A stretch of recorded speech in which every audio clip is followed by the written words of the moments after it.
Sometimes teachers don't realize the impact they've had on their students' lives until many years later. But my classmates and I were able to show our former high school band director, Richard Keyton, that he had been an incredibly positive influence on all the students in his bands. At a surprise reunion at his home in 2009, about 20 of us sat around his living room, sharing our memories and thanking him for all he had done toward shaping our lives. And again in 2012, at a reunion in our hometown of Orange, Texas, band alumni came together to celebrate him and show our appreciation for his leadership. Before our first reunion in, about 3 years ago? 2009. 2009. Had thought about him a lot, had some email contact with him a couple of times. One thing that I remember about Mr. Keyton is that he was so fair in everything that he did with us.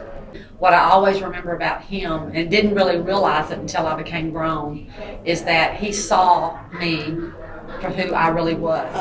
There hasn't been a month, a day, a week go by that some aspect of what I learned and who I am because of Mr. Keyton and my experiences in the band. But I like Mr. Keyton because he actually told you things that you could use later in life. He taught you to start on time and to finish on time and to work with others. And it's kind of like, the book, everything I know I learned in kindergarten. Well, everything I know I learned in band. So may I take this manner of communicating with you to say thank you. All of you. Little did I know when I was that little girl in the beginner band learning how to play my flute that I would grow up and that it would be my career, and I really owe a lot of that to you because you made me believe in myself and you pushed me, and I don't know, you provided the motivation for me to want to play that instrument, and I grew in love with it, and I want to thank you for that. And you instilled that pride in us, and I've kept that in me ever since then. And I guess if I could say anything, I thank you so much. The fact that you expected us to, be a bit disciplined. You expected a lot of us.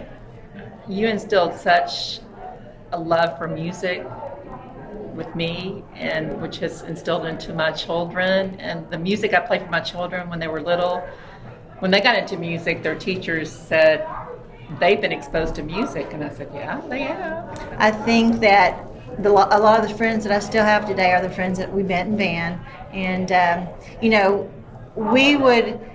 I know that you can't understand this closeness that we have, but just everybody meeting here tonight and a couple of years ago shows how important you were to us, and we appreciate it. There's two men that had very important parts of my life that affected me, my dad and Mr. Keyton. My dad was a bowling coach, and he affected a lot of people, and what he did for other kids, Mr. Keyton was for me.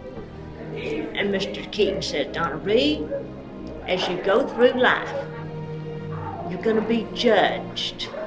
Remember, you're going to be called upon to perform in all kinds of roles where people don't know and don't care about your backstory. But you're going to have to perform nonetheless. And just remember, it'll always help you keep a smile. And as I mentioned before, the band hall is always the safest place. And no matter if we sat first chair or last chair, or anywhere in between, you always made all of us feel that we could do it.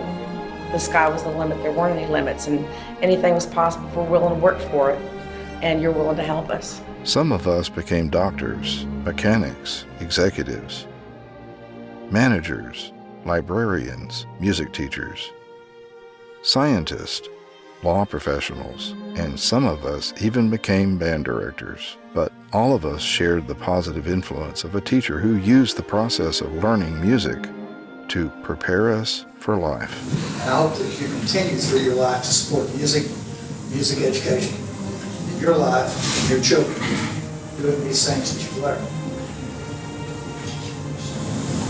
May all life's passing seasons bring the best of you.